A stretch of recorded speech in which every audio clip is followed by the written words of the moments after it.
casa dele neste domingo, para pregarmos a sua palavra. Amém? E para que você abra a sua Bíblia, a primeira epístola de Paulo aos Coríntios.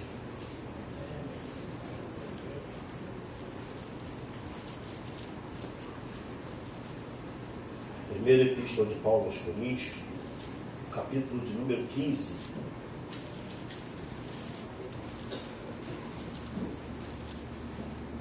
Quem está feliz com o Senhor, diga amém. Amém. Glória a Deus. Todos acharam? Amém. Vamos ler a palavra. Irmãos, venho lembrar-vos o evangelho que vos anunciei, o qual recebeste e no qual ainda perseverais, porque ele também sois salvos, se retiverdes a palavra tal como vou-la preguei, a menos que tenhais crido em vão. Antes de tudo, vos entreguei o que também recebi, que Cristo morreu pelos nossos pecados, segundo as Escrituras, que foi sepultado e ressuscitou ao terceiro dia, segundo as Escrituras. Você pode dar um glória a Deus por isso? Glória a Deus. Amém? Depois, versículo 6, foi visto por mais de 500 irmãos de uma só vez, dos quais a maioria sobrevive até agora, porém, alguns já dormem. Depois foi visto por Tiago, mais tarde por todos os apóstolos, e afinal, depois de todos, foi visto também por mim, como por um nascido fora de tempo, porque eu sou o menor dos apóstolos, que mesmo não sou digno de ser chamado apóstolo, pois persegui a igreja de Deus. Um dia eu também persegui essa igreja, já eu te conto. Mas pela graça de Deus, sou o que sou. E a sua graça que me foi concedida não se tornou vã. Antes trabalhei muito mais do que todos eles. Todavia, não eu, mas a graça de Deus comigo. Portanto, seja eu ou sejam eles, assim pregamos e assim cresce. Ora, se é corrente pregar que Cristo ressuscitou dentre os mortos, como, pois, afirmam alguns dentre vós que não há ressurreição de mortos? E se não há ressurreição de mortos, então Cristo não ressuscitou. E se Cristo não ressuscitou, é vã a nossa pregação e vã a vossa fé. E somos tidos por falsas testemunhas de Deus, porque temos asseverado contra Deus que ele ressuscitou a Cristo, ao qual ele não ressuscitou, se é certo que os mortos não ressuscitam. Porque se os mortos não ressuscitam, também Cristo não ressuscitou. E se Cristo não ressuscitou, é vã a vossa fé, e ainda permaneceis nos vossos pecados. E ainda mais, os que dormiram em Cristo pereceram. Se a nossa esperança em Cristo se limita apenas a esta vida, somos mais infelizes de todos os homens. Versículo 20. Mas de fato, Cristo ressuscitou dentre os mortos, sendo ele as primícias dos que dormem. Visto que a morte veio por um homem, também por um homem veio a ressurreição dos mortos. Porque assim como em Adão todos morreram, assim também todos serão vivificados em Cristo. Cada um, porém, por sua própria ordem. Cristo, as primícias, depois os que são de Cristo na sua vinda. Somente até aí. Amém? Vamos fechar os nossos olhos, vamos orar ao Senhor. Aleluia. Oh Deus, texto lindo, texto maravilhoso, Senhor, que fala do teu poder, que fala da tua ressurreição, que fala que o Senhor perdoou os nossos pecados, que fala que se nós não cremos na sua ressurreição, vã é a nossa fé. mas nós temos fé que Tu ressuscitou no terceiro dia, Senhor. Por isso nós estamos aqui, Senhor, porque se o Senhor não tivesse ressuscitado, nós não estaríamos aqui, mas nós glorificamos a Ti, porque o Senhor está vivo. Oh, aleluia, porque o Senhor está no meio de nós, Senhor, operando milagres, prodígios e maravilhas. E nós te pedimos nesta manhã, Senhor, Tu possa falar conosco a respeito deste assunto tão importante da Tua igreja, Senhor. Tu possa, Pai, abrir os nossos ouvidos. Ó Senhor, em nome de Jesus, prepara, ó Deus, o nosso coração para receber a Tua palavra. Em nome de Jesus, repreendemos todo mal, Senhor, toda a fúria do inimigo contra este culto, contra esta palavra que vai ser pregada. Em nome de Jesus, Pai, fala conosco. É a nossa oração nesta manhã. Amém? Deixa eu beber um pouco d'água aqui.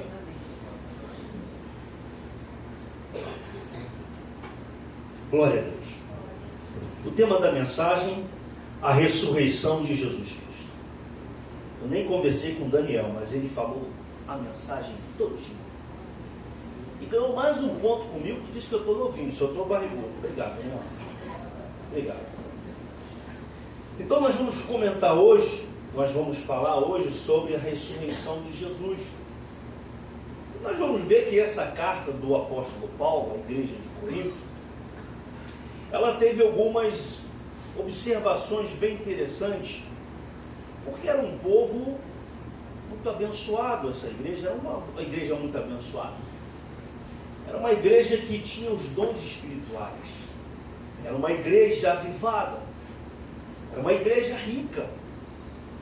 Mas também era uma igreja que não tinha doutrina, meus irmãos.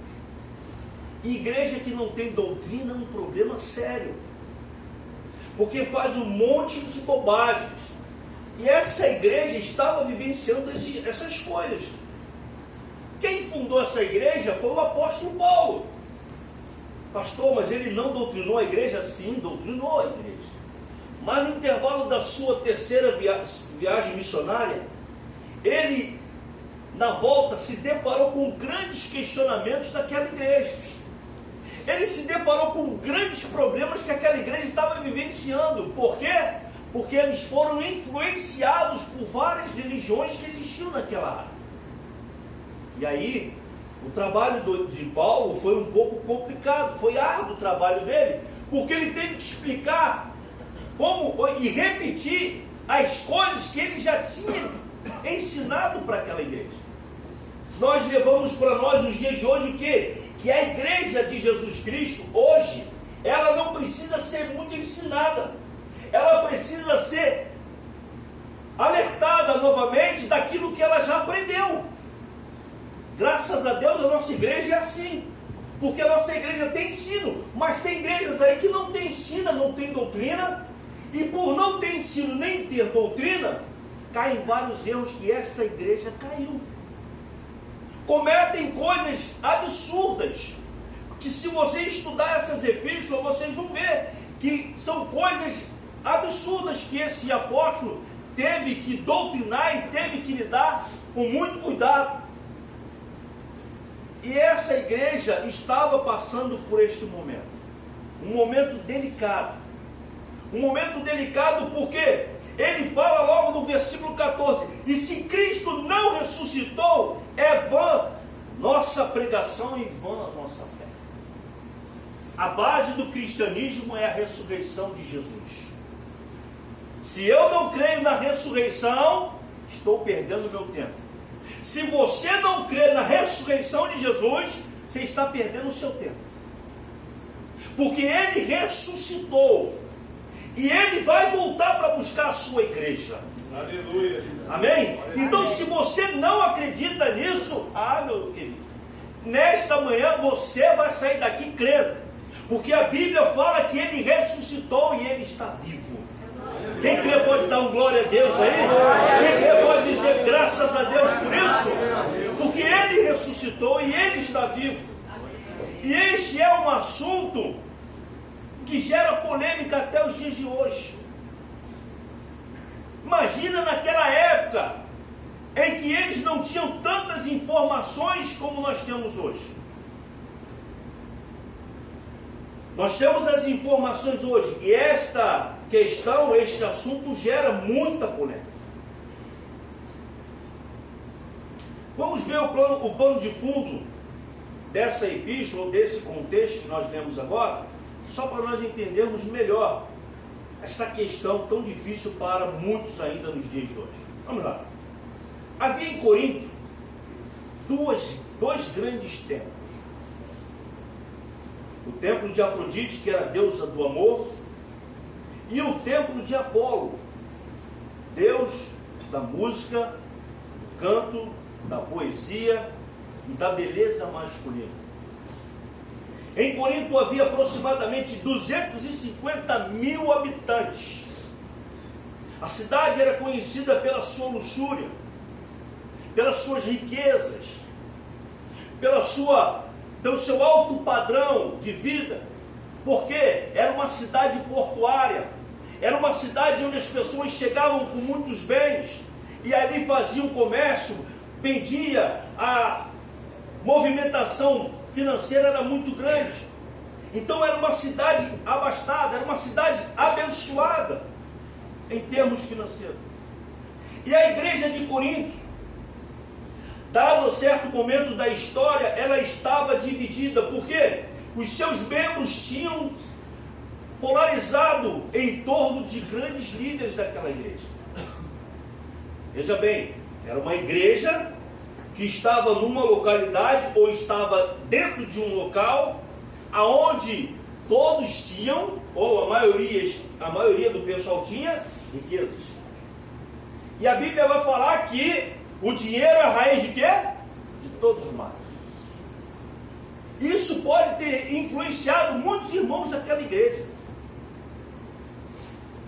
E o apóstolo Paulo, que foi o fundador dessa igreja, ele cuidou dela durante os seus primeiros 18 meses daquela fundação daquela igreja.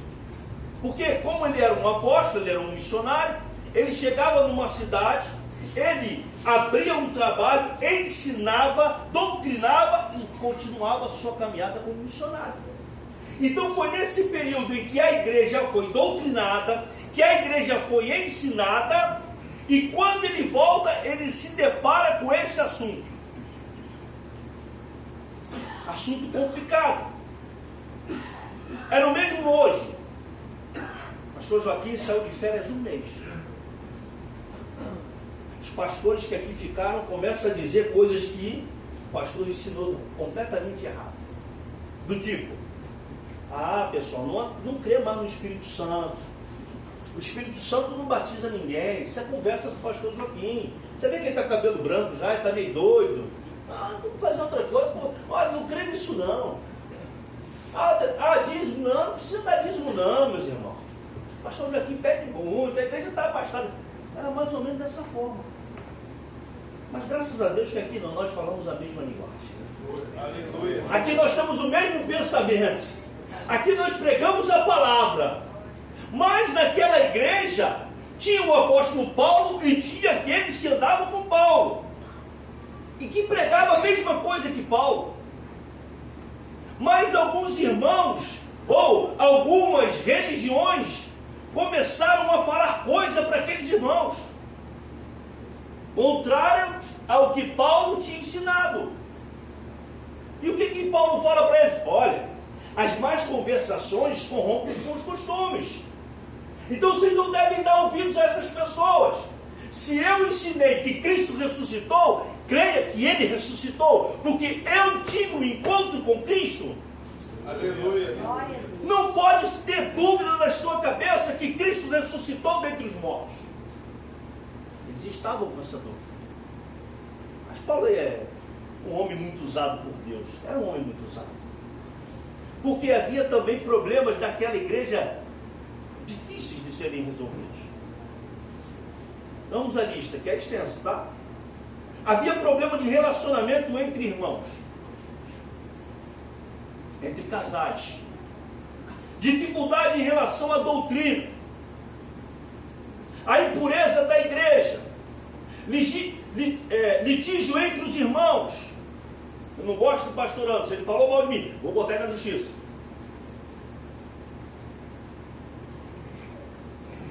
O Wagner disse que eu sou feio. Está mentindo. Vou botar na justiça. Era dessa forma. Era assim que os irmãos, olha, se davam um com o outro, era dessa forma. Dentro daquela igreja. Respostas e perguntas acerca do casamento. A estabilidade da família.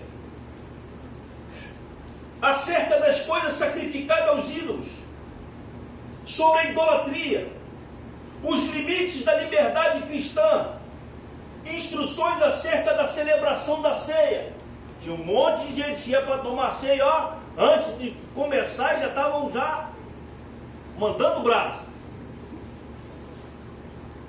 Sobre o cuidado com o corpo, que é o templo do Espírito Santo. Estou precisando, né? Era esse tipo de coisa. Dons espirituais. O cuidado com o Espírito Santo. O amor, o dom de profecia e o falar em línguas estranhas. A necessidade da ordem do culto, porque era uma bagunça. Quando um profetizava de um lado, o outro profetizava do outro. Era uma verdadeira torre de Babel. Ninguém se entendia no culto. E sobretudo acerca da ressurreição de Cristo. Esse era o assunto crucial que Paulo tinha que tratar com aqueles irmãos.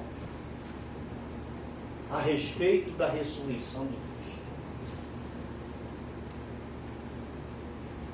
Esses e outros problemas existenciais naquela igreja fizeram com que o apóstolo Paulo tivesse muito trabalho. Muito trabalho. Eu posso imaginar o que Paulo falou para aqueles irmãos quando ele se deparou com esses assuntos delicados. Eu posso até imaginar o que Paulo disse para eles. Dado certo momento, Paulo deve ter dito assim: eu vou embora, vou largar tudo. Vocês esqueceram tudo que eu disse até aqui. Parece que vocês perderam as suas mentes, perderam sua consciência. Parece que sua mente foi cauterizada, porque vocês deram ouvido às outras religiões que aqui existem. E tinham muitas naquela época. Em primeiro lugar, eu quero começar aqui dizendo que só pode haver ressurreição se houver morte. Paulo deve ter começado o discurso dessa forma. Ah, você quer saber de ressurreição? Só pode haver ressurreição se houver morte.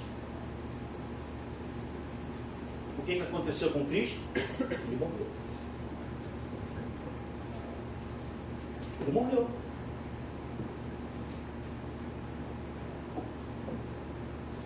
Mas ele continua dizendo: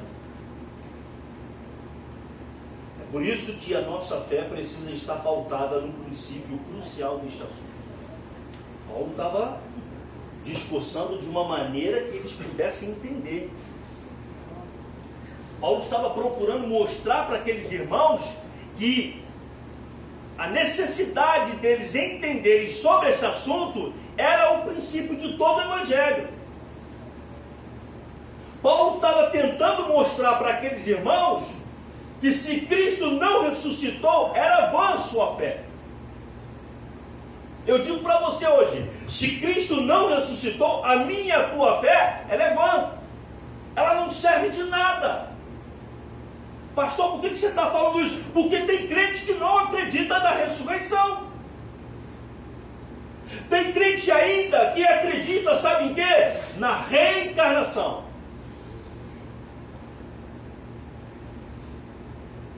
Eu conheci um crente assim. E eu fui conversar com ela. É isso, você é doido. Mas eu era bem novinho na fé. Eu era bem novinho na fé.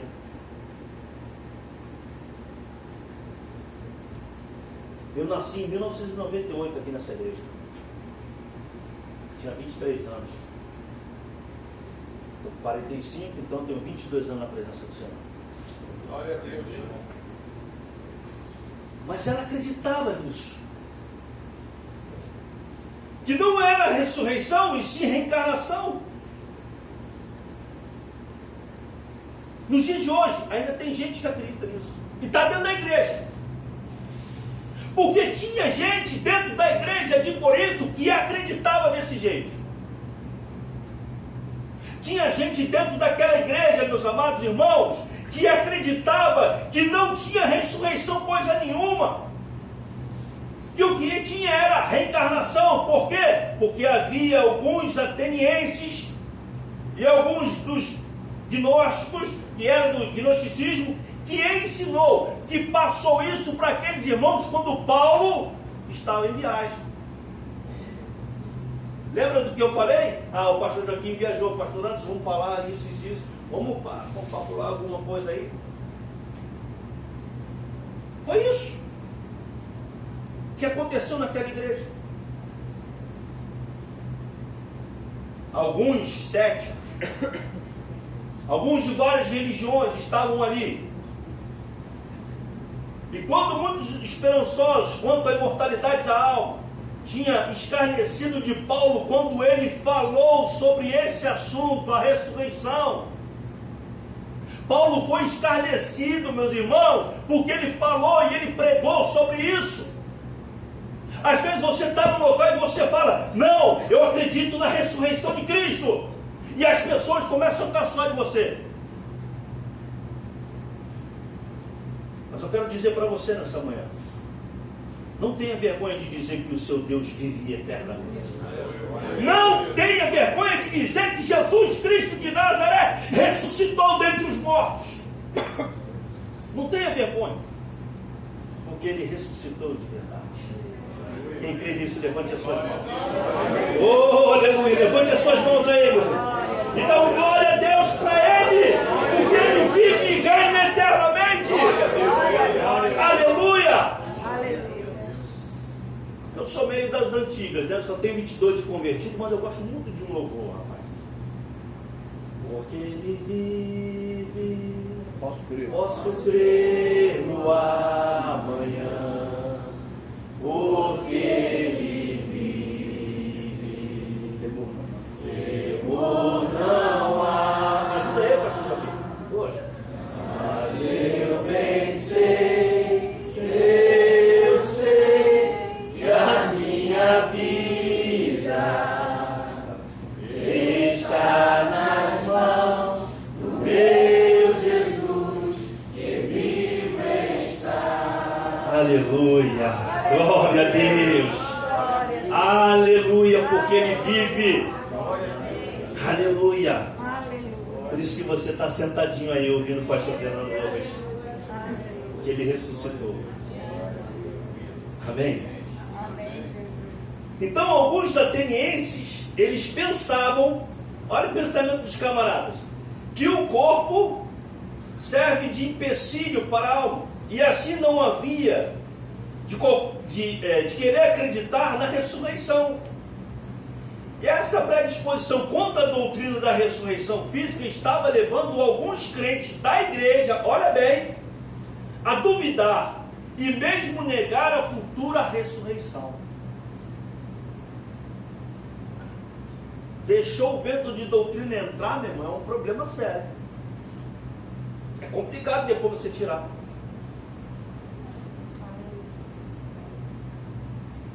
Por enquanto não negavam ainda a ressurreição de Cristo, mas Paulo podia perceber que esse seria o resultado lógico daquela maneira de pensar daqueles camaradas.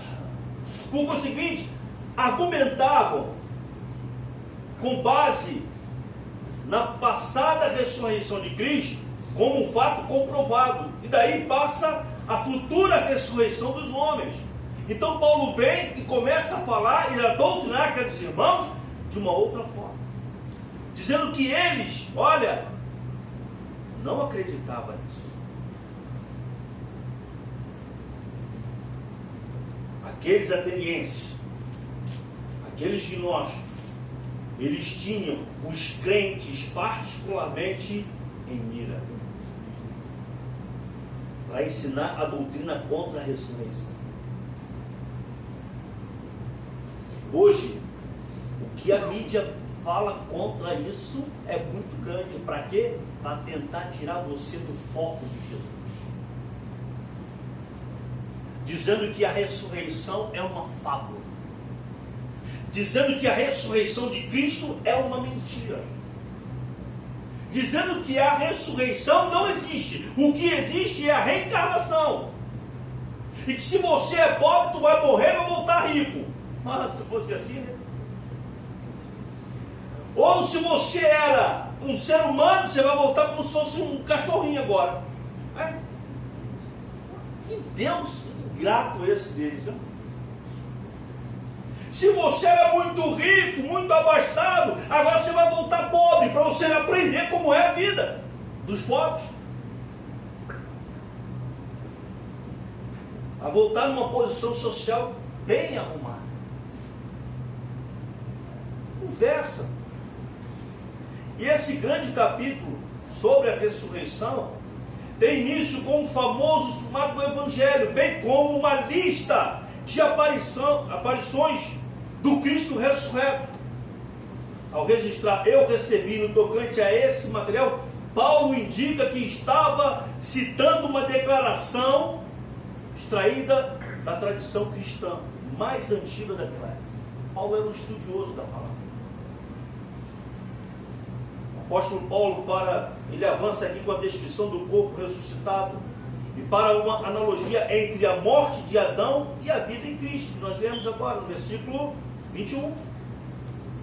Paulo afirma que não é o corpo ressuscitado, terá continuidade com o corpo presente, mas estará adaptado às condições espirituais da existência eterna celestial. No final nós vamos ler esse texto. Vamos lá, 1 Coríntios capítulo 15, versículo 35.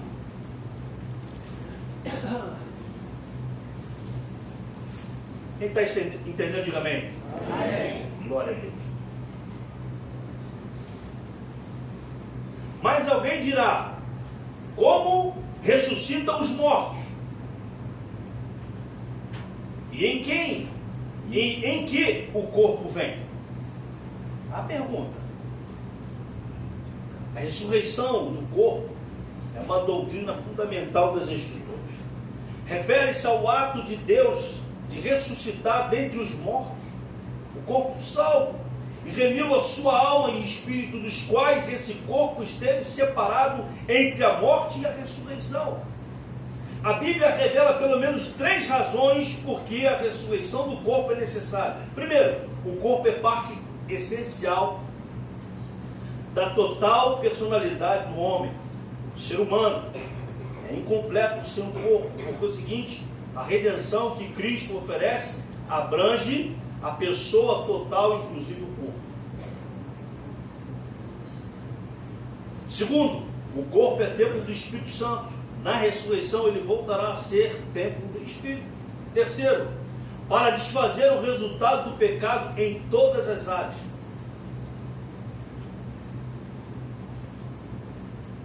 Tanto as escrituras do Antigo Testamento como as escrituras do Novo Testamento ensinam a ressurreição futura do corpo. Nossa ressurreição corporal está garantida pela ressurreição de Cristo. Mateus capítulo 28. Enquanto vocês procuram,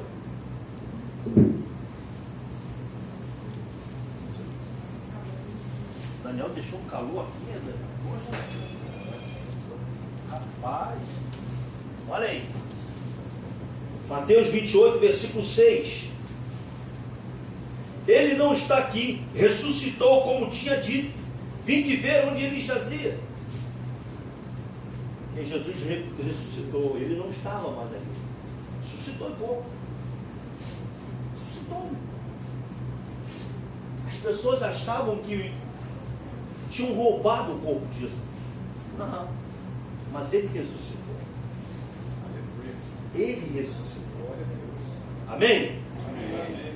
Em termos gerais, o corpo ressurreto do crente será semelhante ao corpo ressurreto do nosso Senhor. 1 João capítulo 3, versículo 2. Vamos lá. Você comprovar o que eu estou te falando.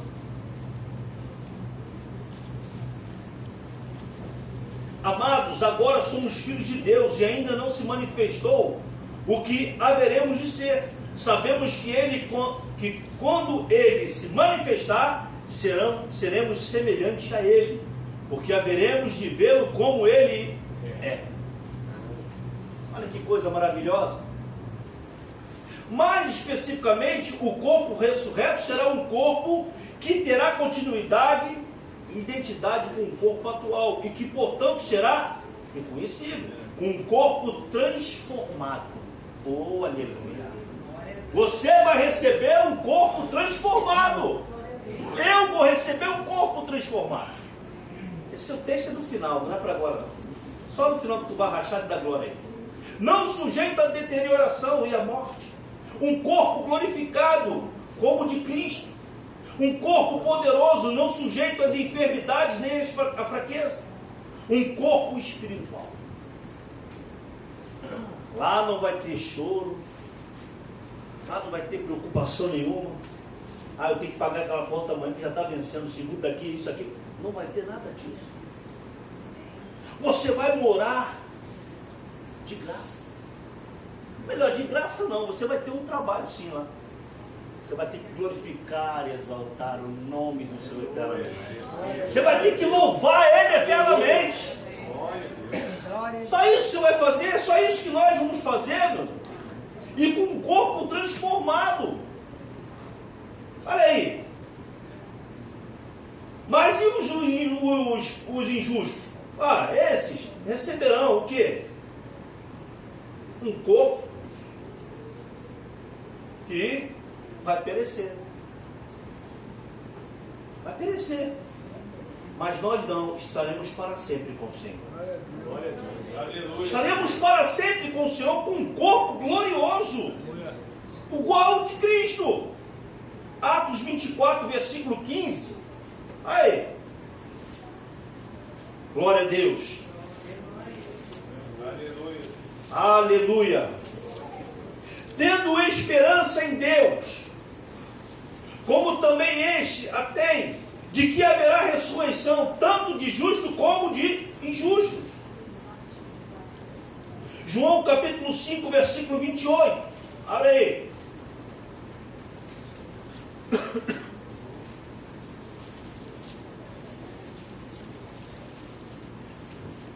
Não vos maravilheis disto, porque vem a hora em que todos os que se acham nos túmulos ouvirão a sua voz e sairão.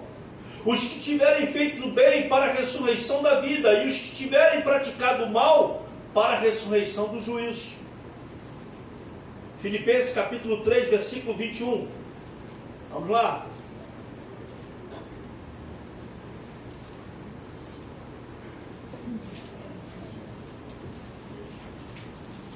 O qual transformará o nosso corpo de humilhação para ser igual ao corpo de sua glória. Oh, aleluia! Segundo a eficácia do poder que Ele tem, de até subordinar a si mesmo todas as coisas. Esse é o nosso Deus. Esse é o nosso Senhor, meus irmãos. E o significado teológico, continuando aqui, da ressurreição de Cristo, significa que Deus aprovou a Jesus Cristo, isto é, confirmou as palavras e obras de seu Filho. Pedro, no seu sermão no dia de Pentecostes, referiu-se a Jesus como varão aprovado por Deus. Vamos ver isso, Atos capítulo 2, versículo 22. Ele veio com uma ordem de Deus e tinha que cumprir, e ele cumpriu. Atos 2, 22. Varões israelitas, atendei a esta palavra, essas palavras. Jesus, o Nazareno, varão aprovado por Deus diante de vós, com milagres, prodígios e sinais, os quais o próprio Deus realizou por intermédio dele entre vós, como vós mesmos sabeis. Ou seja, ele foi aprovado. Eu e você temos que ser aprovados naquilo que Deus nos orientou a fazer. Porque Jesus foi aprovado. Jesus foi rejeitado e desaprovado pelos homens, mas foi aprovado por Deus. E é isso que importa. Deus aprovou a sua pessoa, a sua mensagem, a sua morte. Tem pessoas que hoje ficam falando mal das nossas obras, falam mal daquilo que nós pregamos, falam mal daquilo que nós acreditamos. Mas nós cremos que Jesus ressuscitou dentre os mortos e ponto final. E isso não pode mudar na tua mente, na tua cabeça, no teu coração. Isso tem que estar, vivo em você. Vivo na minha mente também. Romanos capítulo 1, versículo 4. E foi designado Filho de Deus com poder, segundo o Espírito de santidade, pela ressurreição dos mortos, a saber, Jesus Cristo, nosso Senhor. Quando Deus aprovou a pessoa de Cristo, demonstrou que Ele é o Filho de Deus, e tudo que Jesus disse é a verdade. Nele não há mentira, Ele é a verdade.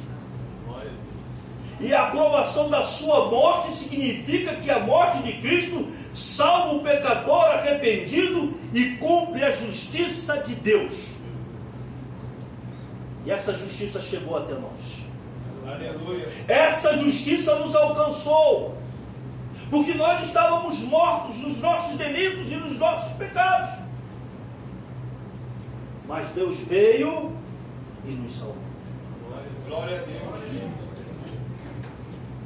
Em 1997, um ano antes da minha conversão, essa hora você não iria me encontrar. Se eu falar que eu estava bêbado, eu vou estar mentindo para você. Mas se eu falar que eu estava trêbado, eu estou falando a verdade. Mas eu glorifico a Deus, porque em 1998 eu nasci nessa igreja. Aleluia. Eu nasci de novo. Encontrei o ressuscitado. Encontrei Jesus. Você também encontrou Jesus. Você está aqui hoje porque você encontrou Jesus. Alguém falou dessa ressurreição para você. Alguém falou dessa ressurreição para mim. Mas hoje não, os crentes são egoístas, não falam que Jesus ressuscitou dentre os mortos. Tem vergonha de dizer que Jesus reina para sempre. Ou tem vergonha de dizer que Jesus salvou as suas vidas. Por que tem essa vergonha? Eu não consigo compreender. Porque a obra que ele fez foi uma obra maravilhosa a meu favor e a seu favor. Essa obra foi tão maravilhosa porque você nem tinha paz para dormir. Você não tinha paz nem para andar nas ruas.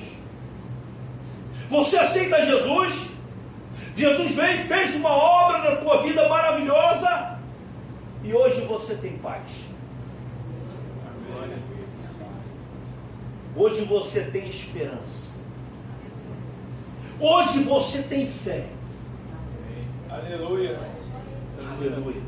Romanos 4:25 diz: ao qual foi entregue por causa das nossas transgressões e ressuscitou por causa da nossa justificação.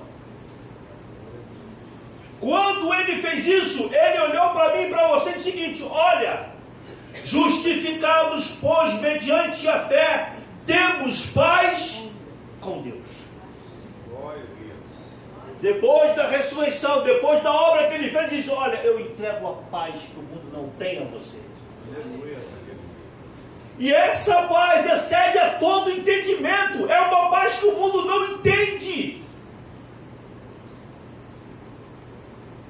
As coisas estão acontecendo e você está em paz.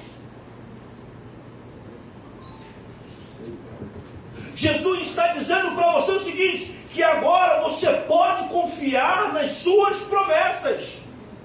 Aleluia. Tudo está caindo ao seu lado. Tudo. Você vai para o seu quarto, você ora a Deus. Em paz eu quero no sono. Porque só tu, Senhor, me faz repousar. Vai embora. Você não precisa mais pegar aquela caixa de remédio, botar na boca uns 3, 4, perder uma água para dormir. Você não precisa mais disso. Por quê? Porque Jesus ele fez uma obra maravilhosa naquela cruz. Quando ele disse está consumado, ele disse, agora o negócio é comigo. Quem te perturba? Quem te persegue? É comigo agora. Eu sou o Senhor. Eu sou o Senhor das suas vidas. E aquele que tocar no fio de cabelo de vocês, eu sou o Senhor. Deixa comigo. Ele é o Senhor.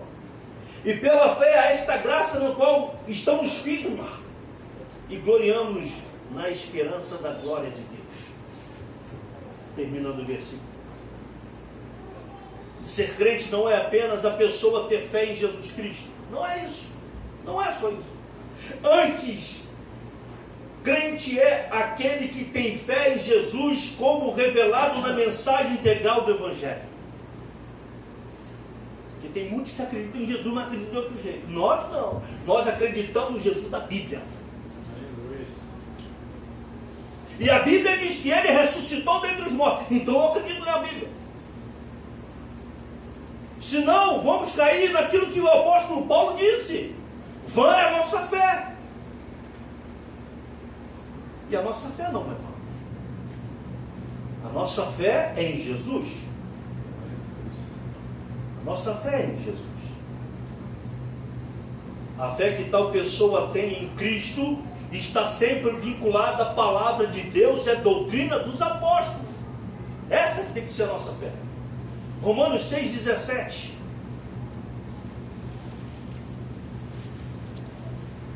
Aleluia. Quem está entendendo, amém? Amém. Mas graças a Deus, porque outrora, escravos do pecado, contudo viestes a obedecer de coração a forma de doutrina a que fostes. Olha, éramos escravos do pecado. Nós éramos escravos. O diabo falava assim, vai lá, meu, compra uma lourinha geladinha que está mó calor. Você ia lá e eu ia lá e pum, bebia. Outros eram do seguinte, vai lá e, olha, bota uma no nariz para ficar legal. Ah, você está muito nervoso, está muito ansioso, pega um cigarrinho e fuma que você vai ficar bem. Toma um cafezinho e fuma um cigarrinho que vai relaxar. Éramos escravos do pecado. Agora não, nós somos livres. Agora não, nós somos livres. Para adorar e bendizer o nome do Senhor. Para adorar e bendizer o nome do Senhor. Nós somos livres. E na igreja primitiva, os novos crentes, com dedicação, observavam certos padrões específicos de ensino e conduta, baseado nos ensinos dos apóstolos, na comunhão com Cristo e na dedicação a Ele. Precisamos também ficar ligados com isso. O cristianismo exige obediência sincera aos padrões divinos.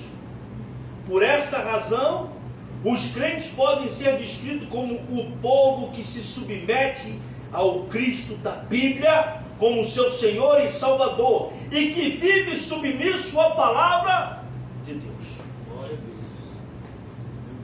Quem vive submisso à palavra de Deus, diga amém. Amém. Olha, então você é um crente obediente à palavra. Os crentes se submetem sem reservas à autoridade da Bíblia. Observam seus ensinos, confiam nas suas promessas, acatam as suas admoestações e cumprem os seus mandamentos. Mas é difícil, eu sei que é difícil. Exige de nós, de todos nós que somos crentes, renúncia. Renúncia. Eu tenho certeza que você, não vou falar certeza não, senão vou estar sendo muito criterioso e eu vou estar errando. Mas eu estava em casa ontem e o pezinho, você pegou o controle da TV, deixa eu ver como é que está. Não vou ver não. Ah, mas eu gostava tanto da Mangueira. Eu sou flamenguista, todo flamenguista é Mangueira. Não vou ver, não quero ver.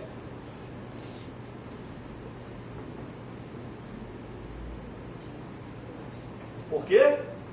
Porque você renunciou. Você renunciou a tudo isso, meu irmão. Para ser o quê? Servo de Jesus Cristo. Aleluia. Você renunciou tudo isso para adorar somente a Deus. Aleluia. Enquanto o mundo está adorando outras coisas, você está aqui hoje adorando ao Senhor, que lavou a sua alma, e que salvou você, e que transformou a sua vida e a sua família. É muito diferente as coisas, são diferentes. Porque trata-se de um povo submisso sem reserva às palavras de Deus, e que usa para refutar todas as fábulas, heresias, e que não aceita nada que seja contrário à Bíblia. Nós não aceitamos, só aceitamos o que diz a palavra. Ponto final. Volta aí para o texto base. 1 Coríntios capítulo 15. Aleluia.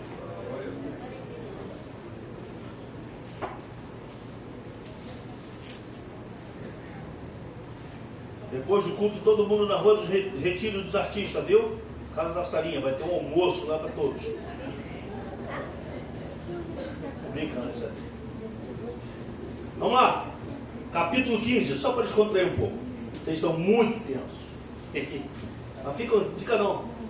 Tem vitória para você nessa manhã. Aleluia. Aleluia.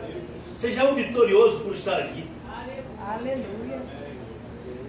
Depois foi visto por mais de 500 irmãos de uma só vez, dos quais a maioria sobrevive até agora. Porém, alguns já dormem. Depois foi visto por Tiago, mais tarde por todos os apóstolos. E afinal, depois de todos, foi visto também por mim, como por um nascido fora de tempo. Porque eu sou o menor dos apóstolos, que mesmo não sou digno de ser chamado apóstolo, pois persegui a igreja de Deus. Mas pela graça de Deus sou o que sou. E a sua graça que me foi concedida não se tornou vã. Antes trabalhei muito mais do que todos eles. Todavia, não eu, mas a graça de Deus comigo. Aleluia. Aleluia. Paulo foi um dos apóstolos no sentido de receber um ministério especial através de um encontro com o Senhor ressurreto, para entregar a formação de testemunho inicial e fundamental de Jesus Cristo. Este apóstolo do Novo Testamento constituíram o início do alicerce da igreja. Por isso que a Bíblia fala em Efésios 2:20, edificado sobre o fundamento dos apóstolos e profetas, sendo ele mesmo, Cristo Jesus, a pedra angular. Por essa razão, este ofício de apóstolo do Novo Testamento é ímpar e não repetido. Mas todos querem ser apóstolos. Né? Mas Paulo está dizendo o seguinte, que ele, só para a gente resumir, ele era o perseguidor da igreja. Provavelmente também não acreditava na ressurreição. Mas teve um encontro com Jesus e a partir dali a sua vida mudou. Aleluia. Você, quando encontrou Jesus, a sua vida mudou. Agora, em pensamento à ressurreição, se ela não mudou, a sua fé é vã. Você não pode mais acreditar na reencarnação. Você tem que acreditar na ressurreição de Jesus. Ah, mas eu era um perseguidor de Cristo. Eu também era. Eu falei que eu ia contar, eu vou contar. Quem não ouviu, vai ouvir de novo. Quem já ouviu, vai ouvir de novo. Quem não ouviu, é inédito. Morava numa comunidade onde tinha muitas igrejas. Tinha uma igreja lá no início da comunidade. Morava no meio. Tinha uma irmãzinha que todo dia ela subia da igreja com a mãe dela. Minha mãe já está até rindo, ela sabe de que eu estou falando. Com a Bíblia, com um saião do cocão, esse cocão bem grande mesmo, né? Isso era por volta do ano de 1994, 95. E aquela irmã subia e eu ficava escondido. Peguei um tubo de PVC. Eu já aprontei, gente. Meu Deus do céu. Com uma bola de aniversário, essa de que você assopra, né? Cortei. Botei, olha a engenharia. E isolei com elástico. Fui lá na despensa da mamãe, peguei, meti a mão logo cheiona mesmo. Feijão no bolso da bermuda. Quando essa irmã subiu, eu vou dar uns 3 tecos nela. Tá rindo? A irmã passou. Eu estava assim, irmãos, ó, nessa posição. Ela passou ali onde está o irmão aqui. Ai! Era só pular. Quando ela virou de novo, eu. Ai! E ela pulava.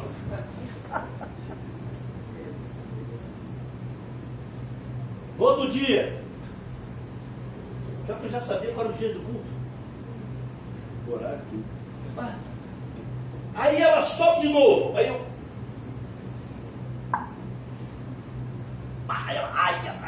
Ai, mãe, não sabia de onde vinha.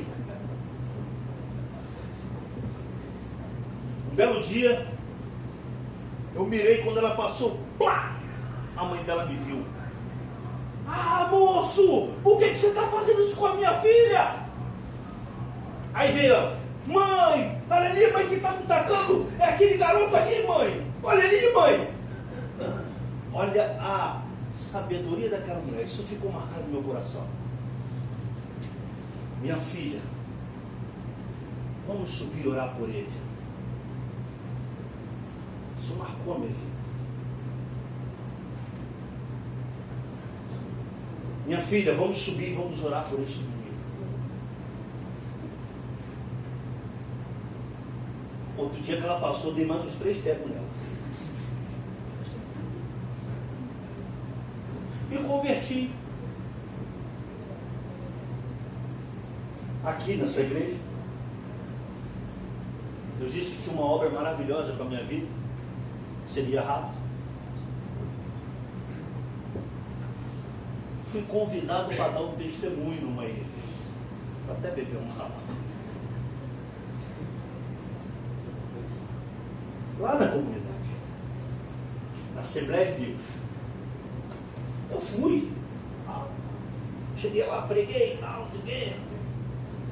Só que quando o pastor me chamou, que eu subi ao púlpito, eu olhei bem para a igreja. Quem está sentado na minha frente? A Simone. A quem eu dava teco de pobre. Eu olhei para ela e falei, Senhor, será que ela vai lembrar de mim? Jesus. Se essa irmã lembrar de mim, ela não vai vir aqui me bater? E ela grande, toda. Eu magrinho, eu ainda estava magrinho. Se ela me pegasse aqui, ela me matava, meu irmão. E eu tô lá em cima, preguei e tal. Acabou o culto, eu. Oi, Simone, a paz do Senhor. Ela, a paz do Senhor. Tudo bem, Simone? Tudo bem. E a sua mãe, como é que ela está? Mamãe já foi para o Senhor. Você lembra de mim, Simone? Lembro. Você lembra de mim, Simone? Lembro. Tá bom, Simone. Eu me mudei, estou lá em Jacarepaguá agora. Ah, mas fica na paz do Senhor, tá, meu irmão? E eu querendo ir embora. Fica na paz do Senhor, meu irmão. Deus te abençoe. Graças a Deus, sem ledo, não aconteceu nada comigo. Mas eu era perseguidor, meu irmão. Tinha um outro irmão lá, na igreja, lá no quartel, que todo dia, quando eu chegava bêbado, ele falava assim para mim: Fernando, tem uma vida melhor para você. Eu dizia para ele assim: Daniel, você é maluco ou é doente? Você, toda vez que eu chego, você me fala para mim de Jesus, de igreja. Sai fora, rapaz. Teu pastor vai te deixar duro, hein? Tu vai ficar duro, hein? Estou te falando. Em 1999, Daniel me chamou para pregar na igreja dele. Aleluia. Em 2014, dezembro de 2014, o Senhor me levantou como pastor. Querido, você não entendeu o que eu quis dizer? É que quando você se submete sem reservas à palavra, Deus transforma a tua vida. Aleluia. Deus transformou a minha vida, transformou a vida de muitos que aqui estão. E Ele ainda continua transformando nos dias de hoje. Por quê? Porque Ele ressuscitou e Ele vive.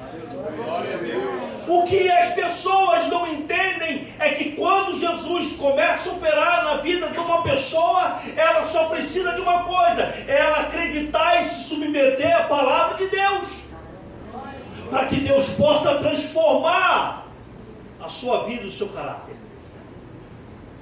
As orações da mãe da irmã Simone eram feitas na minha vida. Quem está perseguindo você? Quem está perseguindo você? Ore por ele. Ore por ele. Que um dia ele vai também estar louvando e engrandecendo a Deus junto contigo. Ele vai estar aqui também junto com você, glorificando e exaltando o nome do Senhor. Amém? Oh, aleluia. Aleluia. 1 Coríntios capítulo 15, versículo 17. E se Cristo não ressuscitou, é vã a vossa fé, e ainda permaneceis nos vossos pecados. Mas para alguns crentes, Ele realmente não ressuscitou. Por quê? Porque ainda continuam no pecado. Mas para nós não. Ele ressuscitou. E nós não vivemos mais na prática do pecado. Naqueles dias, alguns pregavam e negavam a ressurreição de Cristo. Respondendo, Paulo declara que se Cristo não ressuscitou, não há perdão nem livramento do pecado. Fica claro, os que negam a realidade objetiva da ressurreição de Cristo estão negando totalmente a fé cristã. Estão dizendo o seguinte: eu não acredito na Bíblia. São falsas testemunhas que falam contra Deus e a sua palavra. Sua fé não tem valor e, portanto, não são cristãos autênticos.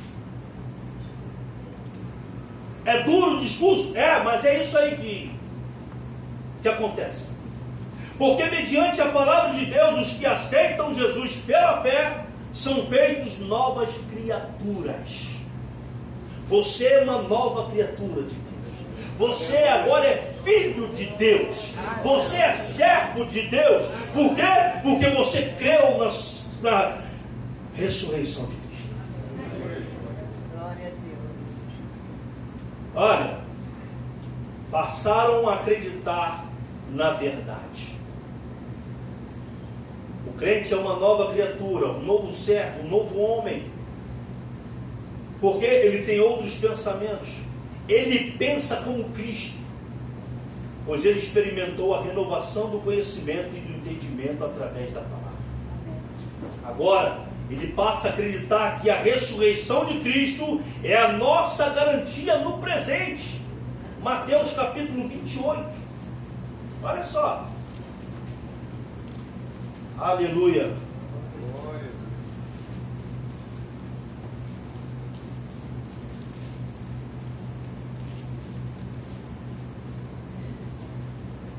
9 e 10.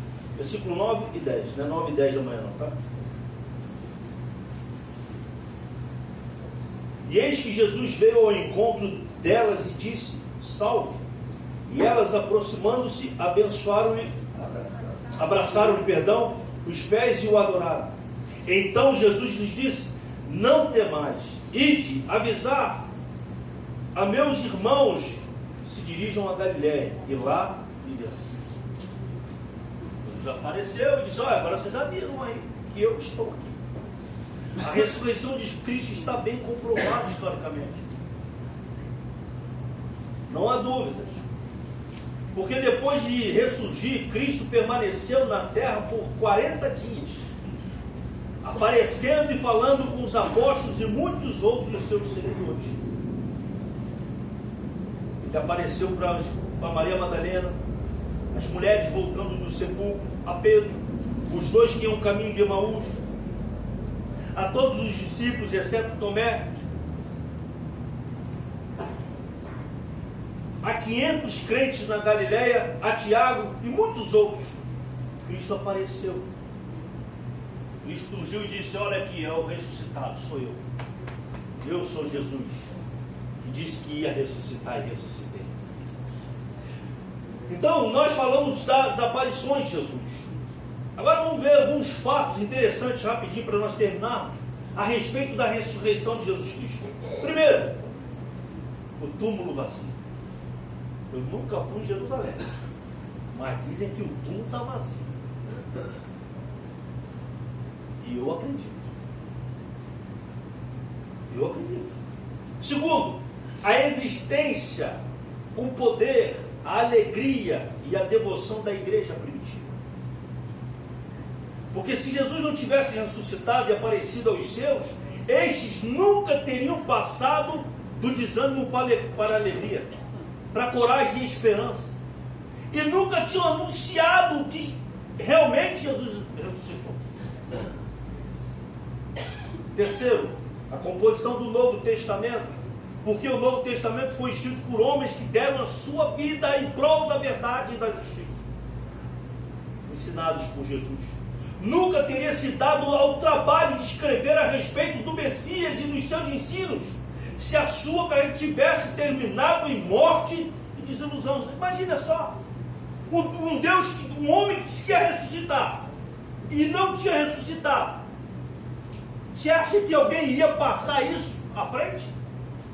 Não, ele ressuscitou sim, mas não, está morto. Mas não, quando viram que Jesus realmente tinha ressuscitado, isso foi pregado para todos e chegou até os nossos dias. Começaram a pregar. Quarto e último, o batismo no Espírito Santo e as suas inerentes manifestações na igreja. Oh, aleluia. E essa manifestação continua até os dias de hoje, meus irmãos. Quem esteve aqui quinta-feira sabe do que eu estou falando. A irmã aqui, olha, parece até uma pipoca, cheia do Espírito Santo. Louvado seja Deus.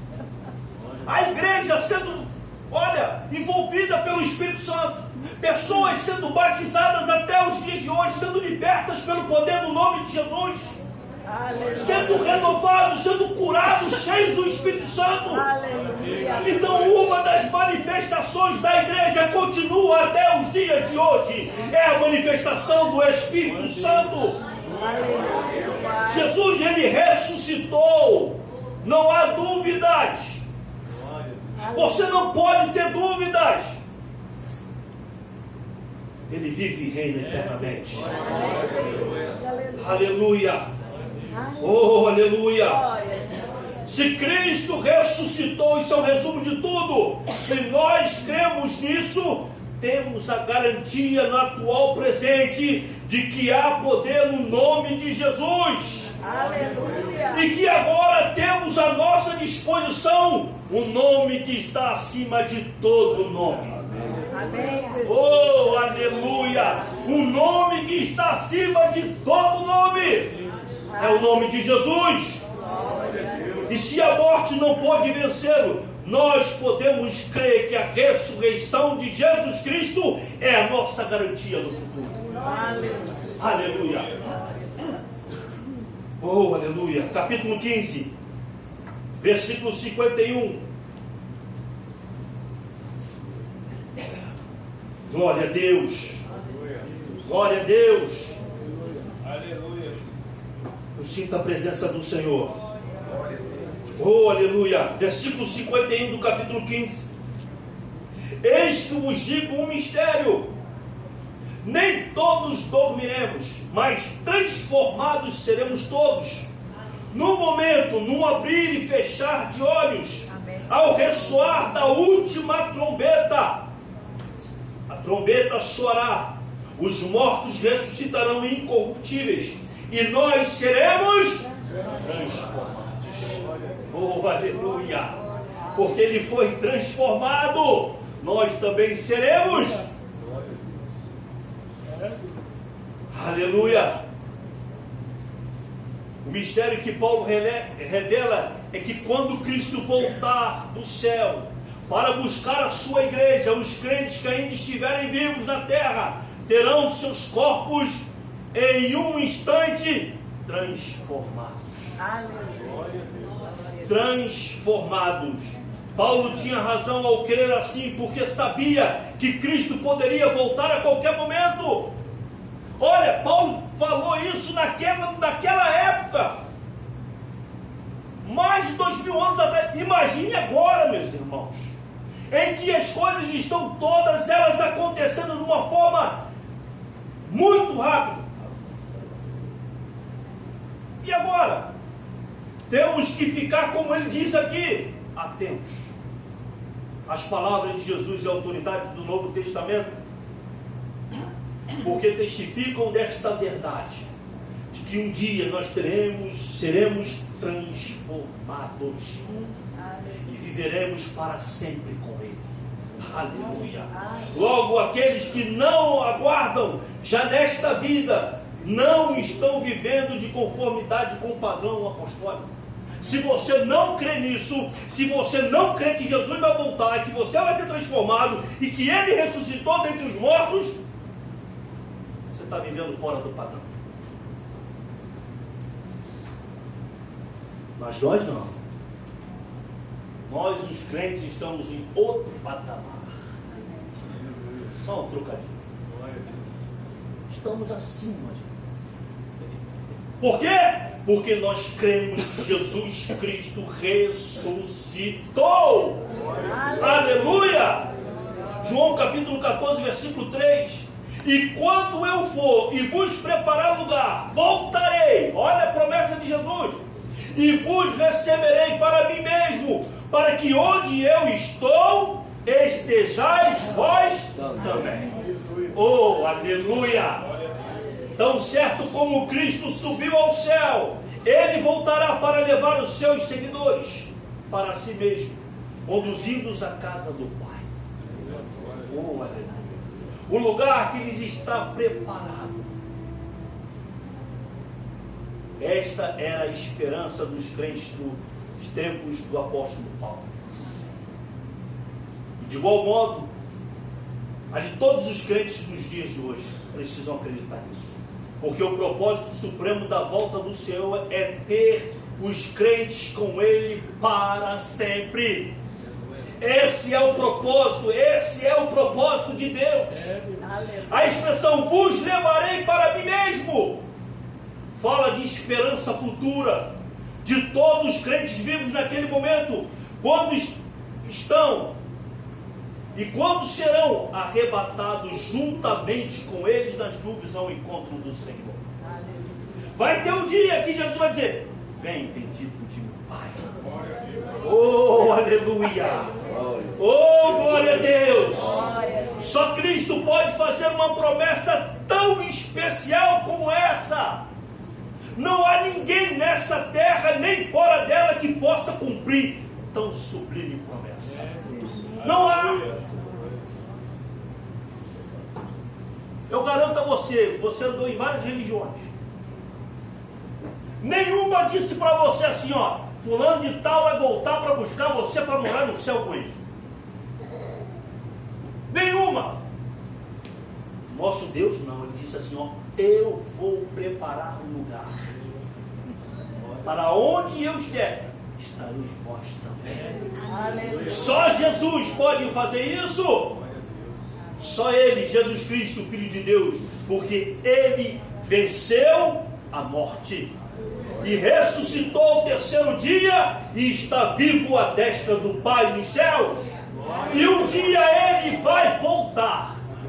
Você pode dizer isso comigo? Um dia Ele vai voltar. Aleluia! Para nos buscar e nós seremos transformados pelo poder de Deus. Aleluia! Nós seremos transformados e viveremos para sempre com o Senhor. Aleluia! Glória a Deus! Vamos ficar de pé. Aleluia! Asaf Borba.